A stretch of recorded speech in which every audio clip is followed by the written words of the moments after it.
ওই দিন যে হাদিসটা বলেছিলাম রাসূল সাল্লাল্লাহু আলাইহি সাল্লামের আব্বা আম্মার পরকালীন গন্তব্য সম্পর্কে, হাদিস সরাসরি আল্লাহ রাসূল সাল্লাল্লাহু আলাইহি সাল্লাম বলছেন, হুজুরের মাহফিলে এক লোকের প্রশ্ন করল, আল্লাহ রাসূল আমার আব্বা কোথায়?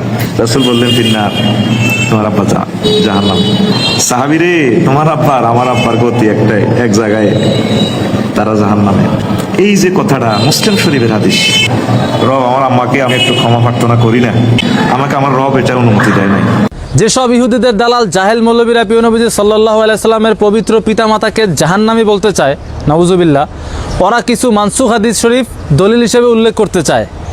ওইসব ইহুদিদের দালাল মৌলবীরাও জানে ওই হাদিস শরীফগুলো মানসুখ, রহিত হয়ে গিয়েছে, তারপরে ওই হাদিস শরীফ থেকে দলিল দিয়ে প্রিয় নবীজি সাল্লাল্লাহু আলাইহি সাল্লামের পিতামাতাকে জাহান্নামী বলতে চায়। কারণ ওই যে ইহুদিদের দালালি করতে হবে ওদেরকে, এই জন্য। আজ থেকে 1100 বছর আগে ইমাম ইবনু শাহিন রহমতুল্লাহ আলাই ওনার লিখিত একটি হাদিস শরীফের কিতাব আছে, আর নাসেখ ওয়াল মানসুখ ফিল হাদিস। এই হাদিস শরীফের কিতাবে ওই যেসব ইহুদিদের দালাল মৌলবীরা দলিল দিতে চায় যেসব হাদিস শরীফ থেকে, মুসলিম শরীফের একটি হাদিস এবং আরও একটি হাদিস শরীফ আছে, যে হাদিস শরীফে প্রিয় নবী সাল্লাল্লাহু আলাইহি সাল্লাম একজন সাহাবীকে বলেছেন যে তোমার পিতা আমার পিতা উভয়ে জাহান্নামী। এবং আরেকটি হাদিস শরীফে মহান আল্লাহ তাআলা প্রিয় নবী সাল্লাল্লাহু আলাইহি সাল্লামকে ওনার আম্মা জানের জন্য মাগফিরাতের দোয়া করতে অনুমতি দেন নাই। এই যে হাদিস শরীফগুলো যেগুলো ইহুদিদের দালাল মৌলবীরা দলিল দেয়, সেই হাদিস শরীফগুলোকে সবগুলোকে উল্লেখ করার পরে আজ থেকে 1100 বছর আগে ইমাম ইবনু শাহিন রহমতুল্লাহ আলাইহি বলেছেন যে এই হাদিস শরীফগুলো সবগুলো মানসুখ হয়ে গিয়েছে, রহিত হয়ে গিয়েছে। তারপরে নাসেখ হাদিস উনি বর্ণনা করেছেন। নাসেখ হাদিসে উনি এনেছেন ওই জমানার মুনাফিকরা বলতো, প্রিয় নবীজি সাল্লাল্লাহু আলাইহি সাল্লামের জমানার মুনাফিকরা বলতো যে প্রিয় নবীজি সাল্লাল্লাহু আলাইহি সাল্লাম উনি তো ওনার পিতামাতারই কোনো উপকারে আসবে না, তাহলে অন্যদের পিতামাতার উপকারে কি আসবে? ওই জমানার মুনাফিকরা এটা বলতো। তাহলে এখন যারা প্রিয় নবীজি সাল্লাল্লাহু আলাইহি সাল্লামের পিতামাতাকে জাহান্নামী বলে, তারা ওই জমানার মুনাফিকদের উত্তরসূরি। তো মুনাফিকরা যখন এটা বলতো, বলাবলি করতো, তখন একজন সাহাবী প্রিয় নবীজি সাল্লাল্লাহু আলাইহি সাল্লামকে জিজ্ঞেস করলেন, ইয়া রাসূলুল্লাহ সাল্লাল্লাহু আলাইহি সাল্লাম, আইনা আবুকা? প্রিয় নবীজি সাল্লাল্লাহু আলাইহি সাল্লাম, আপনার পিতা কোথায়, জান্নাতে নাকি জাহান্নামে? তখন প্রিয় নবীজি সাল্লাল্লাহু আলাইহি সাল্লাম বললেন, মা সাআলতুহুমা রাব্বি ফাউতিনি ফিহিমা, আমি আমার পিতামাতার বিষয়ে আল্লাহ তাআলার কাছে যা চাইছি আল্লাহ তাআলা আমাকে তা দিছেন। অর্থাৎ আমি আমার পিতামাতার বিষয়ে জান্নাত চাইছি, আল্লাহ তাআলা আমাকে তা দিছেন। অর্থাৎ আল্লাহ তাআলা আমার পিতামাতাকে জান্নাতি বানাই দিছেন।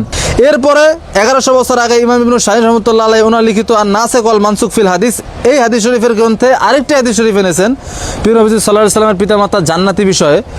সেই হাদিস শরীফে প্রিয় নবী সাল্লাল্লাহু আলাইহি সাল্লাম বলেছেন, সাআলতু রব্বি ফা আহইয়ালি উম্মি ফা আমানাত বি সুম্মা রাদ্দাহা। অর্থাৎ আমি আল্লাহ তাআলার নিকট চাইলাম, আল্লাহ তাআলা আমার জন্য আমার আম্মা জান হযরত আমিনা রাদিয়াল্লাহু তাআলা আনহাকে জীবিত করলেন এবং আমার আম্মা জান আমার কাছে ঈমান আনলেন। তারপর আল্লাহ তাআলা ওনাকে আবার ওনার রওজা মোবারকে আরাম ফরমাইতে দিলেন। অর্থাৎ প্রিয় নবীজি সাল্লাল্লাহু আলাইহি সাল্লাম আল্লাহ তাআলার কাছে চাইছেন, আল্লাহ তাআলা প্রিয় নবীজি সাল্লাল্লাহু আলাইহি সাল্লামের আম্মা জানকে জীবিত করেছেন। জীবিত করে প্রিয় নবীজি সাল্লাল্লাহু আলাইহি সাল্লামের কাছে প্রিয় নবীজির আম্মা জান ঈমান এনেছেন। তারপরে আল্লাহ তাআলা প্রিয় নবীজির আম্মা জানকে আবার ওনার রওজায় আরাম ফরমাইতে দিয়েছেন। এইভাবে প্রিয় নবীজির পিতামাতাকে আল্লাহ তাআলা জান্নাতি করেছেন। এগুলো হচ্ছে নাসেখ হাদিস, অর্থাৎ এগুলোই হচ্ছে সঠিক হাদিস প্রিয় নবীজি সাল্লাল্লাহু আলাইহি সাল্লামের পিতামাতার বিষয়ে। তো ইহুদিদের দালাল জাহেল মৌলবীরা এই নাসেখ হাদিসকে বাদ দিয়ে যেসব হাদিস রহিত হয়ে গিয়েছে সেই মানসুখ হাদিস থেকে দলিল দেয়, আর ইহুদিদের দালালি করে বলে যে প্রিয় নবীজি সাল্লাল্লাহু আলাইহি সাল্লামের পিতামাতা নাকি জাহান্নামী, নাউজুবিল্লাহ। হাদিস শরীফ এবং অসংখ্য ইমামগণের রায় আছে, ফতোয়া আছে, প্রিয় নবীজি সাল্লাল্লাহু আলাইহি সাল্লামের পিতামাতা জান্নাতি জান্নাতি জান্নাতি। যেসব মৌলবীরা এবং যারাই প্রিয় নবীজি সাল্লাল্লাহু আলাইহি সাল্লামের পিতামাতাকে জাহান্নামী বলে অথবা কাফের বলে, নাউজুবিল্লাহ, ওরা ওই যে প্রিয় নবীজি সাল্লাল্লাহু আলাইহি সাল্লামের জমানার যে মুনাফিকরা ছিল ওই মুনাফিকদের উত্তরসূরি। ইমাম আব্দুর রউফ মানবী রহমতুল্লাহ আলাইহি উনি ফাইজুল কাদির এই কিতাবে হাদিস শরীফ এনেছেন এবং হাদিস শরীফের ব্যাখ্যায় আরো দলিল এনেছেন প্রিয় নবীজি সাল্লাল্লাহু আলাইহি সাল্লামের পিতামাতা জান্নাতি এ বিষয়ে। উনি হাদিস শরীফ এনেছেন, সাআলতু রব্বি আল্লাহ ইয়াদখুলা আহাদাম মিন আহলি বাইতিন নার ফাআতানিহা। প্রিয় নবীজি সাল্লাল্লাহু আলাইহি সাল্লাম বলেছেন, আমি মহান আল্লাহ তাআলার নিকট চাইলাম যাতে আমার পরিবারের সকলেই জান্নাতে যায়, কেউ যাতে আমার পরিবারের জাহান্নামে না যায়। আল্লাহ তাআলা আমার এই দোয়া কবুল করলেন, আল্লাহ তাআলা আমাকে আমি যা চাইলাম তা দিলেন। এই দলিলের পরে ইমাম আব্দুর রউফ মানবী রহমতুল্লাহ আলাইহি এই হাদিসের ব্যাখ্যায় আরো দলিল এনেছেন। হযরত ইবনে আব্বাস রাদিয়াল্লাহু তাআলা আনহু কোরআন কারীমের একটা আয়াতের ব্যাখ্যা করেছেন, সূরা দোহার 5 নম্বর আয়াত, ওয়ালা সাওফা ইউতিকা রাব্বুকা ফাতারদা। প্রিয় হাবিব সাল্লাল্লাহু আলাইহি ওয়াসাল্লাম, অচিরেই আল্লাহ তাআলা আপনাকে এত দিবেন যে আপনি রাজি হয়ে যাবেন, খুশি হয়ে যাবেন।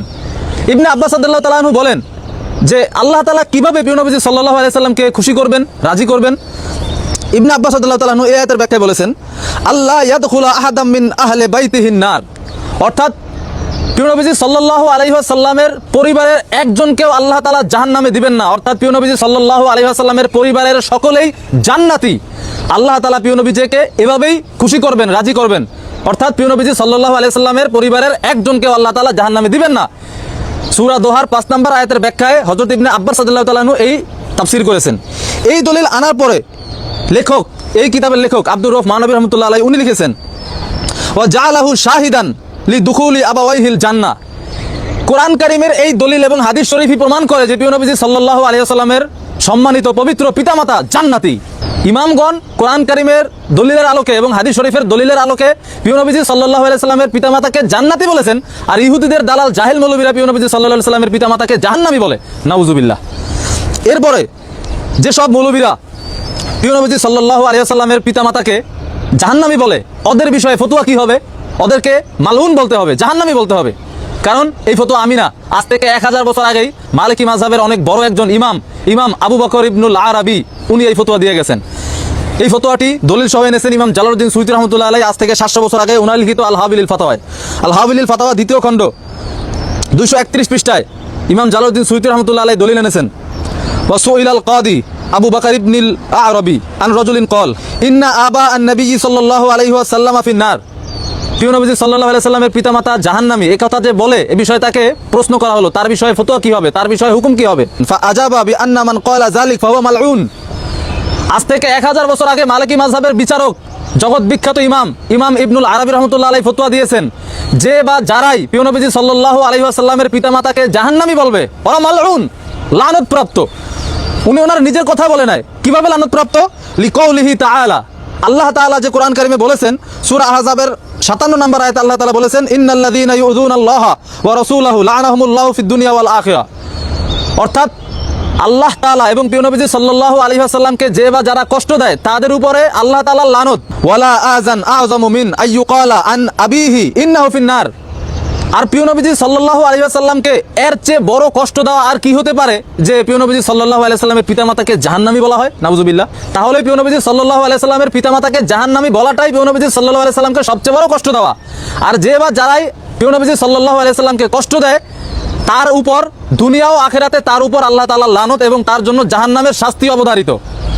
তাহলে যে বা যারাই আমার প্রিয় নবীজি সাল্লাল্লাহু আলাইহি ওয়াসাল্লাম